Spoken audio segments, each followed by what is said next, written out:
ডিজেলের বদলে জল। মোহনভোগ কামরাঙ্গাতলী বাজারের ভারত পেট্রোলিয়াম পাম্পে প্রতারণার অভিযোগ। গ্রাহকদের ক্ষোভ তীব্র। সাধারণ গ্রাহকদের বড় ধরনের প্রতারণার শিকার হতে হলো এবার। অভিযোগ উঠেছে সোনামুড়া উদয়পুর রোডের মোহনভোগ কামরাঙ্গাতলী বাজার সংলগ্ন ভারত পেট্রোলিয়াম নামের একটি পেট্রোল পাম্প থেকে ডিজেলের বদলে জল সরবরাহ করা হচ্ছে। সূত্রে জানা যায়, ওই পাম্প থেকে ডিজেল নিয়ে দুটি গাড়ি, একটি যাত্রীবাহী বাস ও একটি মালবাহী ট্রাক কামরাঙ্গাতলী বাজারে আসার পর হঠাৎই বন্ধ হয়ে যায়। বাসটি আর স্টার্ট নিচ্ছিল না। পরে চালকরা তেলের লাইন পরীক্ষা করলে দেখা যায় ডিজেলের বদলে জল বেরোচ্ছে। তেল লইয়া যাওয়ার পরে বাজারে গেছে, গাড়ি বন্ধ হয়ে গেছে। তেলটা ডাইরেক্ট এখন পুরো জল। এই পাম্প থেকে তেল লইছে। কোন বিউসি এটা? এটা জিতুলি বিউসি। আচ্ছা, আপনার কি গাড়ি? আপনার বাস গাড়ি। কত টাকা ঢোকাচ্ছেন বাসে? 2020 টাকা তেল ঢোকা গেছে। ঢোকানোর পরে কত কিলোমিটার গেছেন? এই তো 1 কিলোমিটার গেছে না, 500 মিটার গেছে। যাওয়ার পরে গাড়ি বন্ধ হয়ে গেছে। তারপরে আয়া মেকানিক আইলো, এসে চেক করলো। চেক করার পরে দেখতেছে তেলের মধ্যে জল। ট্যাঙ্কি ড্রাই দিল, ড্রাই দেওয়ার পরে পুরো জল বাড়ছে। তেলটা পুরো জল। তো বিউসিতে আইছেন? হ্যাঁ। কি করছে তারা? কি করছে? মালিকের সাথে কথা হচ্ছে না, কি করে। এমন কয়টা গাড়ি দিচ্ছে? 2টা গাড়ি। আরেকটা গাড়ি মালিক আছে এখানে। আরেকটা কি গাড়ি? বোলেরো গাড়ি। ঘটনার পর গাড়ির মালিকরা সরাসরি পেট্রোল পাম্পে গিয়ে ম্যানেজারকে জানান। ম্যানেজার মালিককে বিষয়টি অবহিত করলে মালিকের তরফে জানানো হয় গাড়িগুলোকে ঠিক করে দেওয়া হবে। পাশাপাশি দাবি করা হয় বৃষ্টির জল ডিজেলের সাথে মিশে গিয়েছে। এটা জলটা ঢুকছে কেমনে?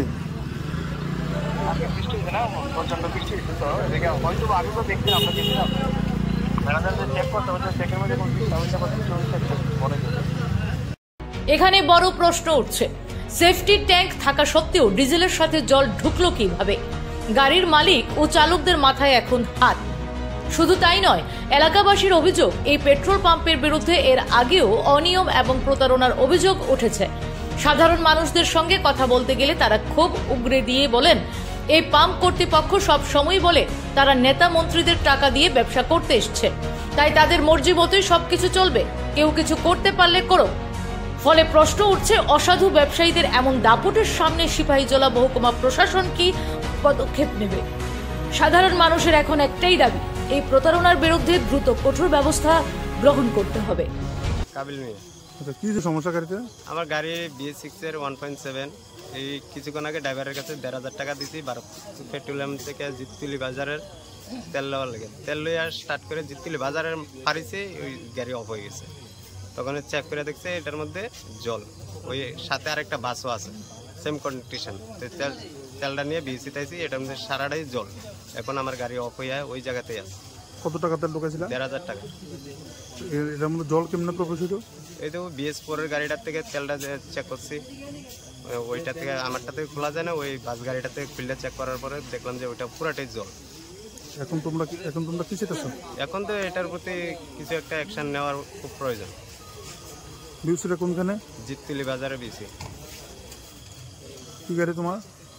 বোলারো পিকআপ। তোমার নাম কি? দীপঙ্কর। কি করো তুমি? কি করো? আমি এখানে ম্যানেজার। আচ্ছা, তারা যেটা কমপ্লেন করছে তেলের লোকে জল পাওয়া গেছে, কি দেখো এই বিষয়ে কি করবা? এই বিষয়ে আমি কিছু কইতে পারিনি স্যার। বৃষ্টি বেশিতে লেগে একটু সমস্যা হতে পারে। মালিক তো কইতেছে কথা হচ্ছে। মালিক কি কইছে? কথা ঠিকঠাক করে দিব শোরুমে। মালিক কইছে ঠিকঠাক করে দিব। তো এই তেলের লোকে জলটা গেল কেমনে? এটা তো স্যার কইতে পারি না, এটা বৃষ্টি হলে হয়তো যেতে পারে। তো তোমার সেফটি ট্যাঙ্কি কি খোলা থাকে? না না, তাহলে বৃষ্টি হলে সব আছে। তাহলে বৃষ্টি হলে কেমনে জল যাইব? এটা কইতে পারি না। যদি তেলে প্রবলেম হয়ে থাকে মালিক এইখান করে দিবে। তোমার নাম? দীপঙ্কর।